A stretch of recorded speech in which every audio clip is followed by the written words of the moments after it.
कहानी की शुरुआत होती है काइसी नाम के एक लड़के से, जो कि एक अम्यूजमेंट पार्क में छोटी सी जॉब करके अपना गुजारा कर रहा है। अचानक ही काइसी के आसपास की दुनिया बदल जाती है और वो खुद एक किलर क्लाउन बन जाता है और उसके आसपास के लोग भी अजीब सा मॉन्स्टर्स जैसे दिखने लगते हैं, जो कि उस पर अटैक करते हैं। लेकिन काइसी उन सभी को अपनी सोच से मार देता है। असल में काइसी को एक मेंटल डिसऑर्डर है, जिसमें जब भी वो ज्यादा इमोशनल होता है तो उसे इस तरह की चीजें दिखाई देती है। ये बीमारी काइसी को उस दिन मिली थी जब उसका 8th बर्थडे था। उस दिन कुछ अनजान लोगों ने काइसी के घर में घुसकर उसके फादर को मार डाला था। काइसी को इन लोगों ने बांध दिया था और उस समय टीवी पर यही जोकर वाला कार्टून आ रहा था। खैर, इधर प्रेजेंट में काइसी का एक पुराना दोस्त लीजुन उसके पास आता है और उसे एक स्कीम के बारे में बताता है। अमीरों की स्कीम मेरे हाथ लगी है, 25 दिन में पैसा डबल। लीजुन अभी एक रियल एस्टेट एजेंट है और वो चाहता था कि काइसी अपना अपार्टमेंट गिरवी रखकर लीजुन के साथ स्कीम में पैसा लगा दे। शुरू में काइसी लीजुन को साफ मना कर देता है, क्योंकि उसके पास खुद का कहने के लिए अपना अपार्टमेंट ही बचा था। हमें ये भी पता चलता है कि काइसी की मदर कई सालों से कोमा में है। यहाँ की नर्स किंग उसकी मदर का ख्याल रखती है। असल में किंग और काइसी बचपन से दोस्त हैं और दोनों ही एक दूसरे को चाहते भी हैं। लेकिन काइसी चाहता था कि किंग उसके जैसे नल्ले बेरोजगार को बुलाकर किसी अमीर लड़के से शादी कर ले। अपनी मदर के मेडिकल बिल्स भरने के लिए भी काइसी किंग से उधार लेता है। काइसी एक पेशेंट को देखता है जो कि किंग से बदतमीजी कर रहा था, तो काइसी उसे पीट कर रख देता है, जिससे किंग की नौकरी भी खतरे में आ जाती है। अब काइसी डिसाइड करता है कि वो स्कीम में पैसे लगा देगा ताकि अपनी मदर और किंग का ख्याल रख सके। अगले दिन लीजुन कॉन्ट्रैक्ट लेकर आ जाता है और उस पर काइसी के साइन मांगता है। काइसी पहले कॉन्ट्रैक्ट को पढ़ने का बोलता है, लेकिन लीजुन कहता है कि ये इंग्लिश में है तो उसे समझ नहीं आएगा। काइसी लीजुन पर भरोसा कर साइन कर देता है और लीजुन ये पेपर्स ले जाकर एक आदमी एंडो को पकड़ा देता है। उस दिन के बाद से लीजुन काइसी का फोन उठाना बंद कर देता है। एक दिन काइसी को लीजुन का वॉइस मैसेज आता है जिसमें वो काइसी को सॉरी बोल रहा था। अब काइसी को बहुत चिंता होने लगती है और वो लीजुन की कंपनी में उससे मिलने जाता है, लेकिन वहाँ उसे पता चलता है कि लीजुन को 2 महीने पहले ही जॉब से निकाल दिया गया है, क्योंकि वो अपने क्लाइंट के पैसे लेकर भाग गया था। इसके बाद काइसी से वही आदमी एंडो आकर मिलता है और काइसी को एंडरसन नाम के आदमी के पास ले जाता है। वहाँ उसे पता चलता है कि लीजुन ने एंडरसन से $6 मिलियन का लोन लिया था और उसके लिए ही उसने अपना और काइसी का अपार्टमेंट गिरवी रखा था। और अब लीजुन उन सभी लोन के पैसों को कैसीनो में हार गया है, और क्योंकि काइसी ने गारंटेटर के पेपर्स पर साइन किए थे, तो अब ये लोन काइसी को ही चुकाना पड़ेगा। खाने का पैसा नहीं है तो जा रहे। एंडरसन काइसी को बताता है कि अगर वो एक दिन में 4 जॉब करे तब भी उसे 30 साल लग जाएंगे पूरा लोन चुकाने में। और ये सुन काइसी के तोते उड़ जाते हैं। एंडरसन बोलता है कि एक रास्ता और है, वो कल रवाना होने वाली डेस्टिनी शिप में जाकर एक गेम खेल सकता है। अगर वो इस गेम को जीतेगा तो उसके सर से सारा कर्जा माफ कर दिया जाएगा, और अगर उसकी किस्मत अच्छी हुई तो वो यहाँ से करोड़ों रुपए भी जीत सकता है। अब काइसी के पास और कोई ऑप्शन नहीं था, तो वो इसके लिए मान जाता है। वो हॉस्पिटल जाकर किंग को बताता है कि वो बिजनेस ट्रिप के लिए बाहर जा रहा है। अगर वो 1 हफ्ते में नहीं लौटे तो किंग उसे भुला दे और उसकी मदर की सांस लेने वाली मशीन बंद कर दे। किंग काइसी से कहती है कि वो मरते दम तक काइसी का इंतजार करेगी। इसके बाद काइसी को एक जगह ले जाया जाता है जहां उसके जैसे और भी पार्टिसिपेंट्स थे, और फिर उन सभी को बेहोशी का इंजेक्शन दिया जाने लगता है। काइसी को यह सब ठीक नहीं लग रहा था, तो वो यहाँ से भागने की कोशिश करता है, लेकिन एंडो दूर से ही उसे इंजेक्शन लगा देता है। काइसी को जब होश आता है तो वो लोग अब उस डेस्टिनी शिप पर थे जो कि इंटरनेशनल वाटर्स में तैर रही थी। मतलब यहाँ कोई भी कायदा कानून लागू नहीं होता। साथ ही इन सभी प्लेयर्स की गर्दन पर अलग अलग नंबर्स भी छपे हुए थे। इसके बाद इन सभी को एक बड़े से गेम रूम में ले जाया जाता है। इन सभी को एक बैग दिया गया था जिनमें इन्हें 12 कार्ड्स मिलते हैं, 4 रॉक, 4 पेपर और 4 सीजर्स के। साथ ही इन्हें 3 स्टार्स भी दिए जाते हैं जो कि इन्हें अपने बाजू पर लगाने हैं। अब एंडरसन यहाँ आकर इन्हें गेम के बारे में बताता है। इन्हें आपस में एक बहुत ही simple game rock paper scissors खेलना है।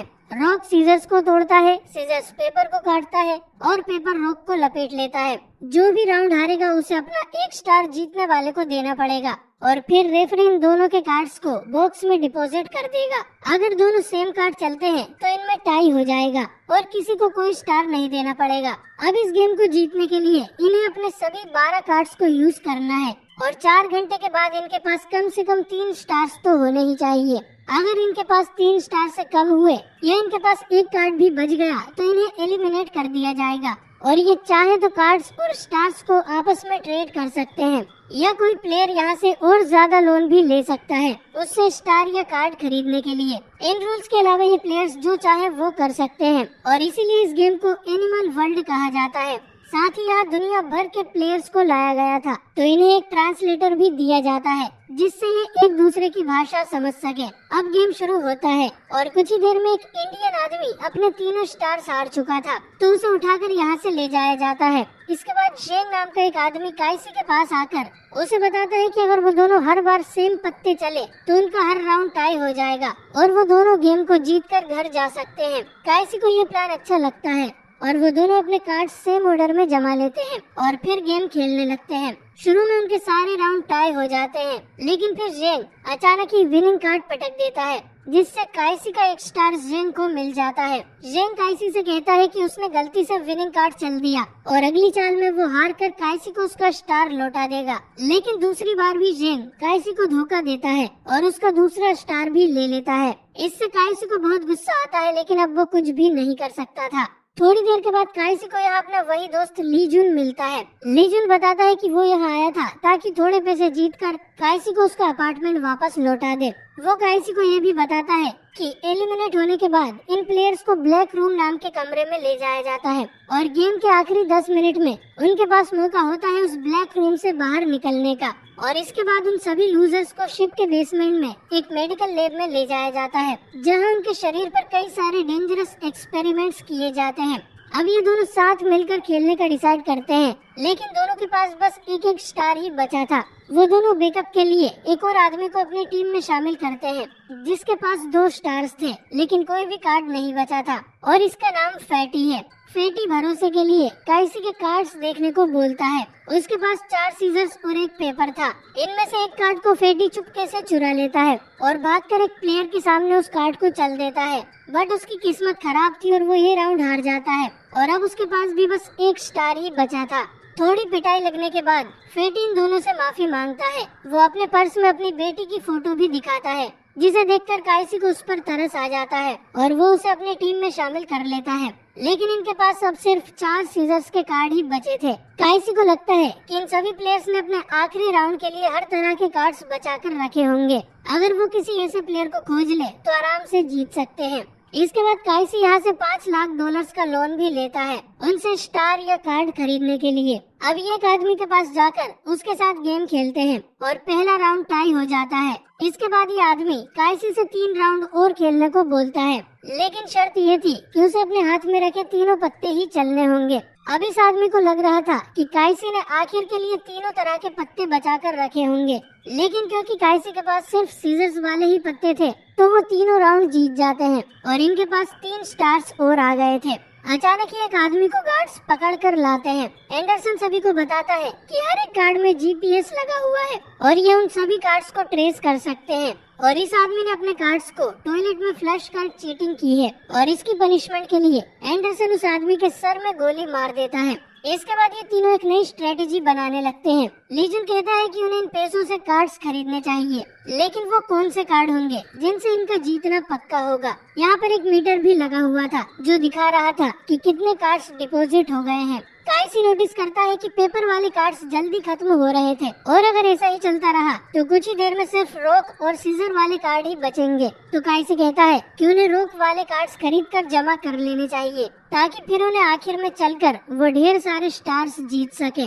इसके बाद ये तीनों अलग अलग जाकर जितने हो सके उतने रॉक वाले कार्ड्स अदर प्लेयर्स से खरीदने लगते हैं और अब इनके पास करीब 30 रॉक वाले कार्ड्स हो गए थे। लेकिन कुछ देर बाद ये देखते हैं कि अब पेपर वाले कार्ड्स रुक गए थे और सीजर वाले कार्ड जल्दी खत्म हो रहे थे। इसका मतलब है कि किसी और ने भी पेपर वाले कार्ड जमा कर लिए हैं। अब ये देखकर लीजन और फैटी पैनिक करने लगते हैं और गेम खेलने के लिए भागते हैं लेकिन दोनों ही फिर से अपना एक स्टार खो देते हैं। कुछ देर बाद लूका नाम का एक आदमी अपनी टीम के साथ इनके पास आता है। असल में लूका ने काइसी को 5 लाख का लोन लेते देख लिया था और वो तभी से काइसी पर नजर बनाए हुए है। काइसी ने सभी रॉक खरीद कर जमा किए तो लूका ने सभी पेपर्स खरीद कर जमा कर लिए हैं। अब काइसी लूका को एक गेम खेलने के लिए चैलेंज करता है जिसमें वो अपने और अपने साथियों के आखिरी बचे हुए 3 स्टार्स और अपने पास बचे लोन के सारे पैसे दांव पर लगाएगा और लूका को भी यही करना होगा। अब वैसे भी लूका और उसके साथियों के पास 4-4 स्टार्स थे, तो अगर वो एक एक स्टार हार भी जाते हैं तो उन्हें कोई फर्क नहीं पड़ेगा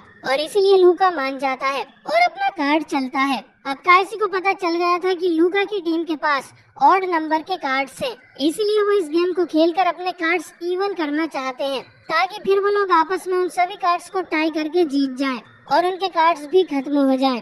और क्योंकि लूका ने पेपर वाले कार्ड्स ज्यादा जमा किए हुए थे तो वो पेपर ही चलेगा और इसीलिए काइसी उसके सामने सीजर चल के गेम जीत जाता है।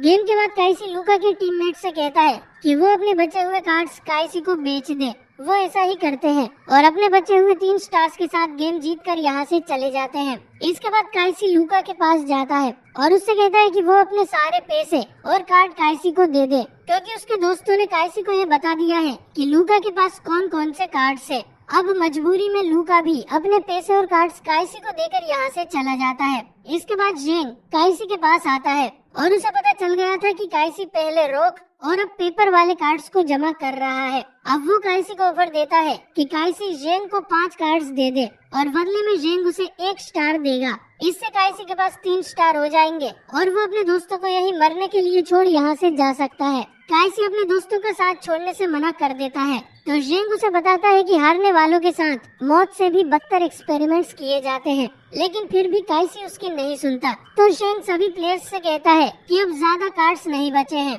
और बहुत सारे लोगों को पता है कि किसके पास कौन सा कार्ड है, तो उन सभी लोगों को अपने कार्ड्स को रीशफल कर लेना चाहिए। सब लोग जेंग की बात के लिए हाँ कर देते हैं और अब अगर काइसी अपने पत्ते इन्हें नहीं देगा तो उसके साथ कोई भी गेम खेलने नहीं आएगा, इसीलिए उन्हें भी अपने सारे कार्ड्स जेंग को देने पड़ते हैं और सभी को उनके प्लान के बारे में पता चल जाता है। इसके बाद जेंग सभी के कार्ड्स को शफल करता है और जिसके पास जितने कार्ड्स थे उन्हें उतने ही लौटा देता है, लेकिन काइसी के पत्ते वो हवा में फेंक देता है। पत्ते समेटने के बाद काइसी सभी प्लेयर्स को बताता है कि जेंग एक चीटर है और उसने रीशफल करने के बहाने कुछ सीजर वाले कार्ड पर निशानी लगा दी थी और खुद के लिए रोग वाले कार्ड रख लिए ताकि बाद में उसी प्लेयर के साथ गेम खेलकर वो उसे आसानी से हरा दे। अब काइसी सभी प्लेयर से कहता है कि वो लोग उसके साथ खेले और कोई चीटिंग ना हो, इसके लिए वो उनके सामने 3 अलग अलग कार्ड्स रखेगा और अपोनेंट तीनों में से कोई भी कार्ड चुन सकता है। अब इससे सभी काइसी पर भरोसा कर उसके साथ खेलने लगते हैं, लेकिन काइसी के लिए अब ये गेम